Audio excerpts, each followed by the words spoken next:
Hello, everyone. Hi back. Thank you again for joining this series of webinars.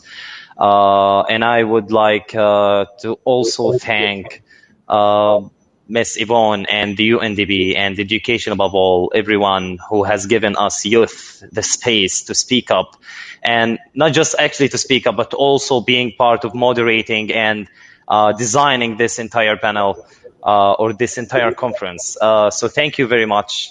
Let me introduce Miss Yvonne Haley. She is the special representative of the UNDP in Palestine. And as you all know, UNDP has been working tirelessly to provide so much programs, not just the ones that I am aware of, like Al-Fakhura or the other programs of e-work that has been implemented in different institutions. But also with a lot of humanitarian work, and they play a great role in supporting youth in marginalized areas such as the MENA region. So please, Miss Yvonne, I give you the floor, and we'll be leaving now.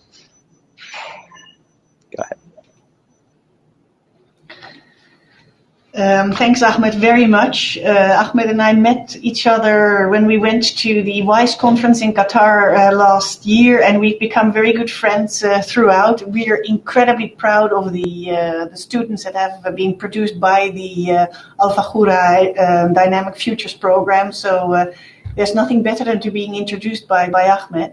He asked me before this session how we see the future and what kind of pragmatic solutions do we see, and what kind of partnerships do we see necessary to be able to achieve the goals that we're setting for ourselves. And this is, of course, a huge question for us, not one where we as UNDP have all the answers, but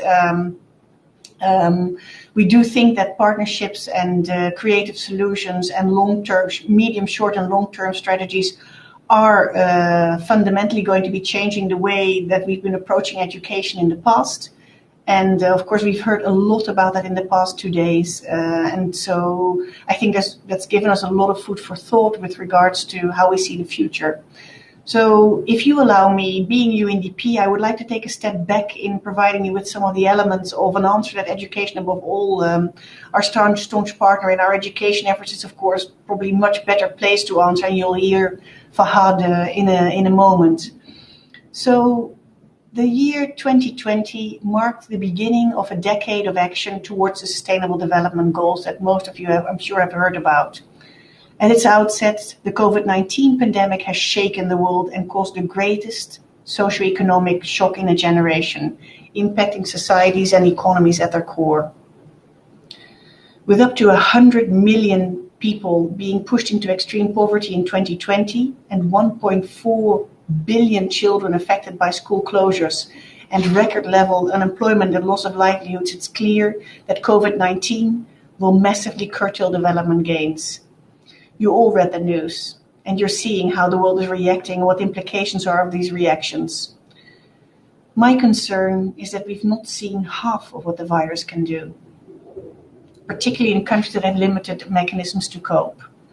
What we do know is that for the first time in our recent history, human development in the world has declined, and that we've lost 30 years of gains in development. We are all part of one interdependent system, and that's the basis for our global economy. And as for any system, the health of all parts is critical. Without effective socioeconomic responses, life and livelihoods will be challenged for years to come. The solidarity that brought countries together to create the SDGs is needed now more than ever to reverse the losses in our lifetime. COVID-19 is a clear demonstration of the critical importance of multilateralism. And without a multilateral system, it would be extremely difficult, if not impossible, for the world to tackle this crisis in the coordinated way necessary to mitigate its impact. We see different reactions by different governments, and some are more politically driven and some more effective than others.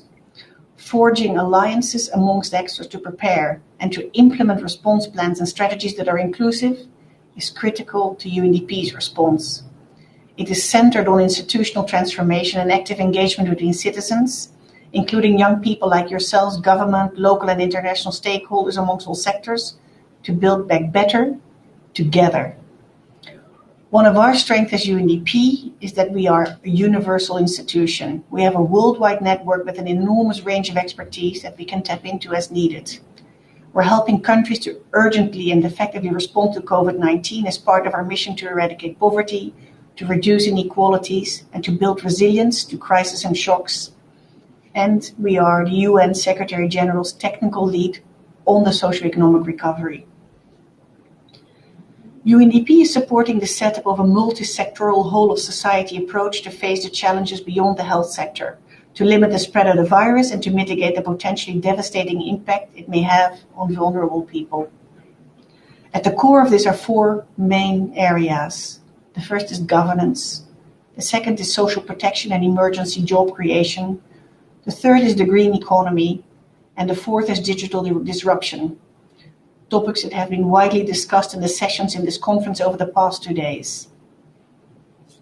In the state of Palestine, we are working together with the Palestinian government, with the UN country team, civil society, and private sector to find ways to improve resilience to crises and shocks and to help build back better. For example, we're installing much needed medical waste treatment devices to reduce the further spread of the COVID virus in both Gaza and the West Bank. We're creating almost 4,000 jobs in Gaza by placing health workers in hospitals, which addresses both the health and economic impact of the pandemic. We're focusing on young people, helping them to become leaders in their own community and getting the skills and experience they need to find work, including through e-work, both topics covered in the earlier sessions. We're harnessing the power of youth and young entrepreneurs in finding innovative solutions for the problems that we face, including how to use technology to provide mental health services and combat misinformation and stigma, topics that were also discussed in previous sessions. Our Accelerator Lab, a team entirely dedicated to mainstreaming innovation in UNDP's programs, is also looking at how we can do business differently and at good and path-breaking development solutions. Today's event is an example of how our partnership with Education Above All has resulted in the organization of the first educational conference designated and led completely by students from the state of Palestine, from Turkey, Syria, Iraq, and Qatar. And I am delighted to see Ahmad facilitating this session, since he is, for me, the living example of the result of the partnership between UNDP and Education Above All, and the amazing Dynamic Futures program that is producing 1,000 young, educated leaders in Gaza. Finally, allow me to speak for a moment about digitalization and technology. Look at us now. Who thought that we could have shifted so quickly into a Zoom-managed world? As a representative of UNDP's program of assistance to the Palestinian people, I was not able to return from my home in the Netherlands and got stuck for 3 months. But our office continued to function with very little adjustment. While in many sectors technology has evolved over the years, higher education remained mostly in the traditional formats, through bricks and face-to-face delivery.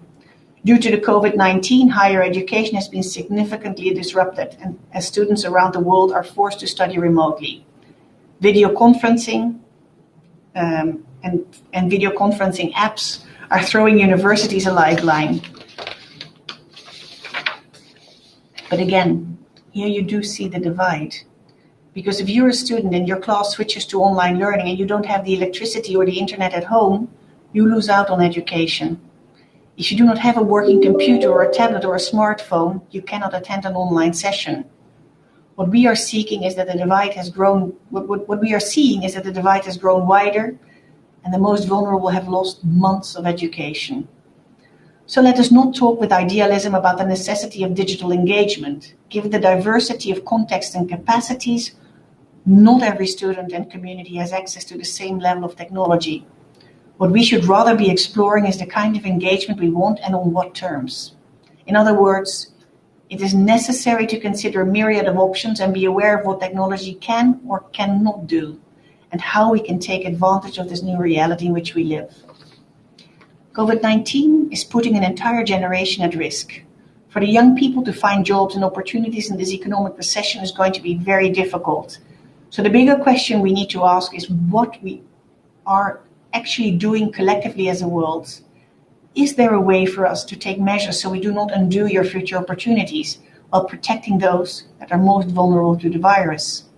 COVID-19 is changing the way we learn and work and live, but higher education has a role to play in shaping the COVID-19 future, a learning revolution that will lead to a world that uses technology in a smart way, that creates opportunities for all people to learn and access to jobs wherever they are in the world and connects us in ways we never imagined. Thank you again for joining us in this journey, and we look forward to transforming the COVID-19 crisis into a time of COVID-19 dividend and moments of opportunity for all of us. Shukran jazilan. Thanks, everyone.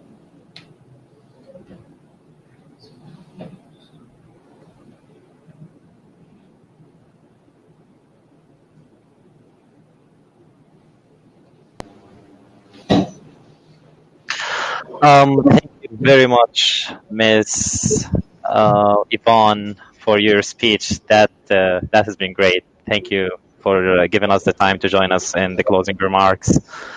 Now um, let me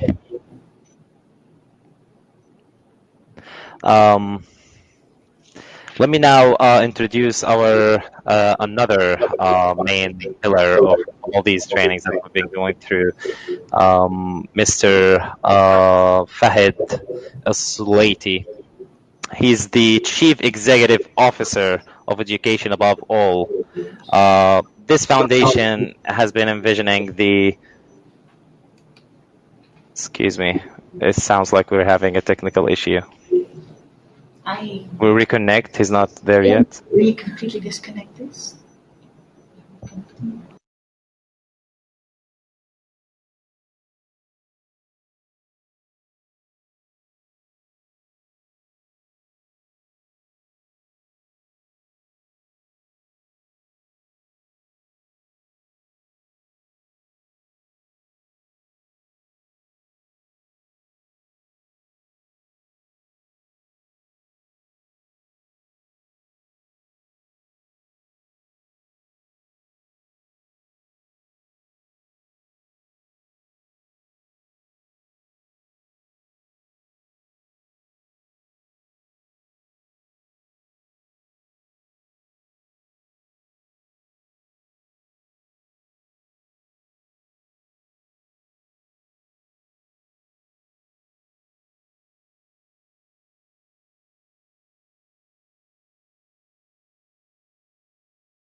He will join. Okay, we're very sorry, everyone, for the technical issues we've been facing with the camera. So, again, let me just thank everyone who's responsible for this event, Education Above All, UNDP, and even the implementing institutions and local institutions here in Gaza. So, and let us in particular thank Education Above All for their great efforts and great great work every day to ensure a better future for all of us here in the MENA region. So let me introduce Mr. Fahad Al-Sulaiti. He is the Chief Executive Officer of Education Above All. It's the foundation that has been always putting inside of its vision ensuring the best life for the marginalized youth, not just in the MENA region, but also for all deserving people around the world. Al Fakhura is actually one of these programs that I have been alumni, like I'm one of its alumni, and I have the great honor to be one. Thank you very much, Mr. Fahad. Please go ahead. You have the mic. Thank you very much, Ahmed, and we are very proud that you are one of our alumni students, and that's why this is our project today. You know what really we are looking for. Thank you Good very much. afternoon, everyone. Good morning for all the people all over the world. Thank you very much, for taking this opportunity today with us. I want to start by thanking everyone for joining us today. I'm sure we can all agree it was an inspiring and successful conference with almost 1,500 attendees from all over the world.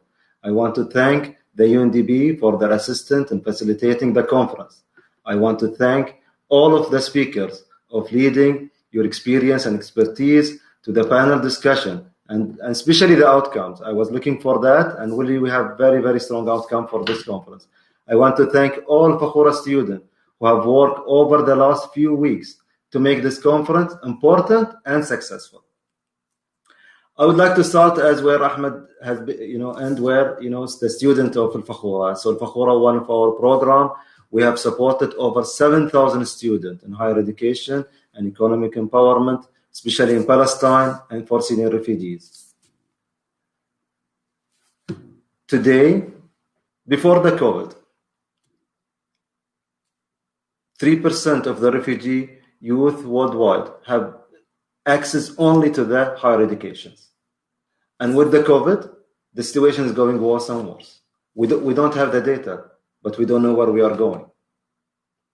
And not only this, okay, either for the students who have chance to be graduated now in May and June, which is all we have seen, from all the universities, okay, they will have a chance for the employment. We have seen the crisis, especially in the MENA region. There are more 5 million people have lost their jobs, and the impact on mental health is being increased. And this is very, very critical role, for the community and civic engagement to enroll. So what the future? We're talking here about the future of higher education. The future is to enhance our program with the university, all the institutes, colleges that engage, that we need to think differently. We have seen recently, most of the top companies in the world, for example, Apple, Google, that they are focusing now on the training of skills. What the skills the employment is have. So we need to match now between the certification that we get from higher education and the skills. We need to enhance on the skills learning and what the market is need. We need to start on the creative of innovation and pathway to for the transition into the labor market. We need to work on this very, very important part. I would like to really talk to you today about the protection of education. Last month, the General Assembly have adopted the resolution on the International Day for Protection from Attacks. This is very, very important moment for all of us, for all of our youth. We need you to be part of this day and important. This day is not being created as one of any days, that we have. This day is how we're going to protect education, how we're going to stop all the crisis, the war, the conflict, the violence on education. And that's why we need to be our voice, to be part of this movement that we want to create, to leverage with our partners, that how we could stop attacks on education. I would like to call, to join us and leveraging our existing partners, who UNDP, Spark, and others, and to create innovative and holistic, sustainable solution to enhance our facing of our youth, what they are facing today. So I would like to thank you all, and thank you very much, and thank you, Ahmad, for being one of this MC today to be supported on this. Thank you very much.